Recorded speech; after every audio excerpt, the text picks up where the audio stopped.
jóge mande moo ko nekk ni mu ngi jur ci àll jàmm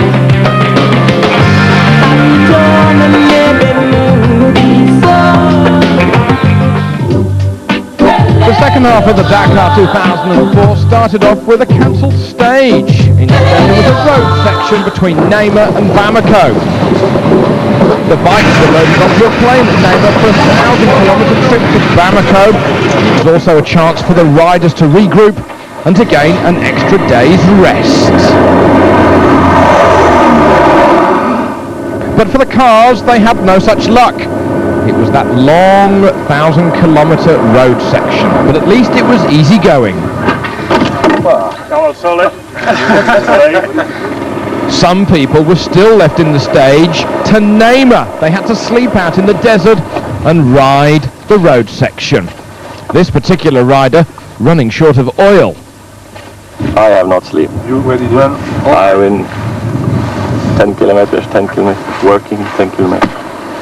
Oil, water, clean the carburetor. Everything happened.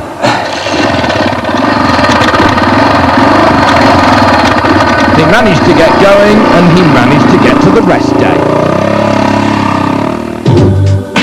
Stage 11 was also cancelled through security fears through the east of Mali. So it was another road section from Bamako down to Bobo.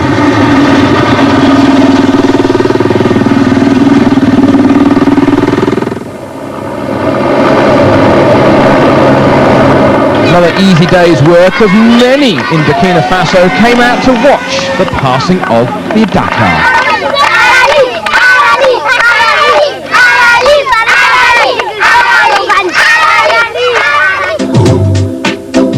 The rest day took place on the 12th of January and many were very grateful indeed for the conditions in which they could vigorously clean their bikes and their cars after having done a full 2 weeks rallying since the start of the event.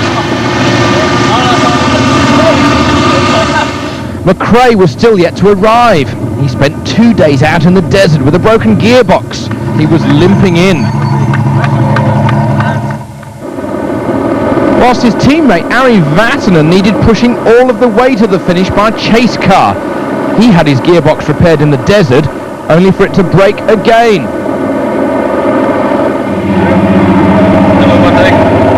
He arrived 2 days late.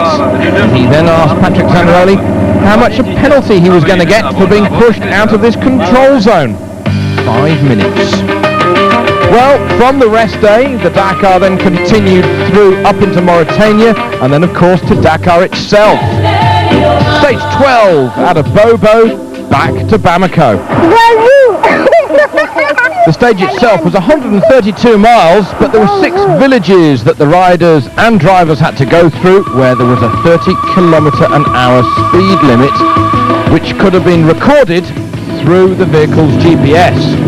It was a quick road between the trees, but there was no wind at all, very dusty, the road signs were pretty well useless.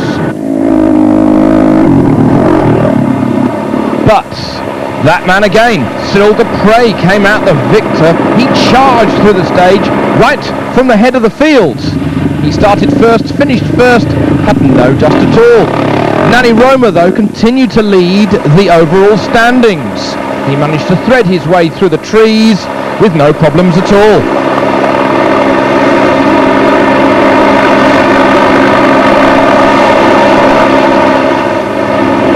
South Africa's Alfie Cox lost time as Dupre gained on the South African's third position. He was vulnerable. Jacek Chakor was on the bubble of the top 10, even though dust was nearly getting in his eyes. Palander Zulavaseta was 6th in the overall standings, and his teammate PG Lundmark out of Sweden, 5th.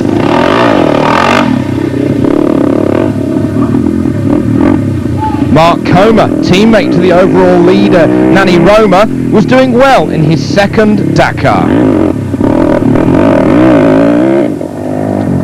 Francois Flick was the third amateur and also on the bubble of the top 10. Gonzalo de Gavado was a little ahead of the Frenchman, whilst Larry Roesler started the stage with an oil leak, but was fine in 13th overall. He nearly had time for a bacon burger en route.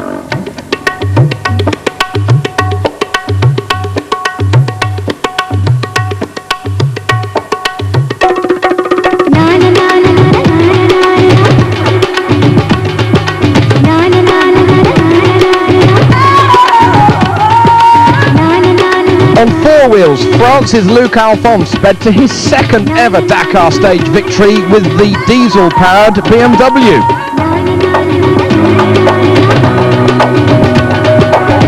He had the X5 at speeds up to 200 kilometers an hour between the trees. He even made at times his co-driver a little nervous.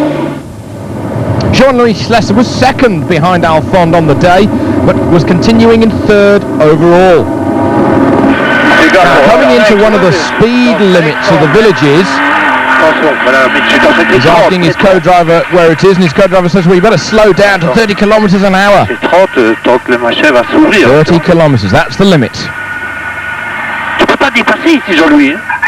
Now, they come up behind Stefan Pederhansel, and the co-driver saying, you're not allowed to pass Pederhansel until we're out of the village. You've got to wait, you've got to wait. Maintenant il était éteint, mais encore 650 mètres. But then Schlesser decides to overtake. And he's gone. He's out of the village, he's out of the 30 kilometre an hour zone, and he's away. Hiroshi Mashioka leapt over the jumps, similar to Housen Lake's rally style. He was continuing in second overall, whilst his teammate Stefan Pederhansel was continuing ahead of the field.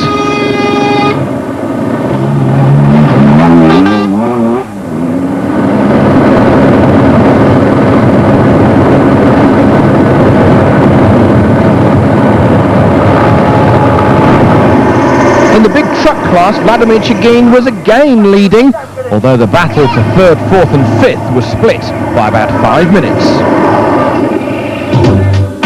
Stage 13 from Bamako to Ion-et-la-Trousse, nearly 500 kilometres, 300 miles.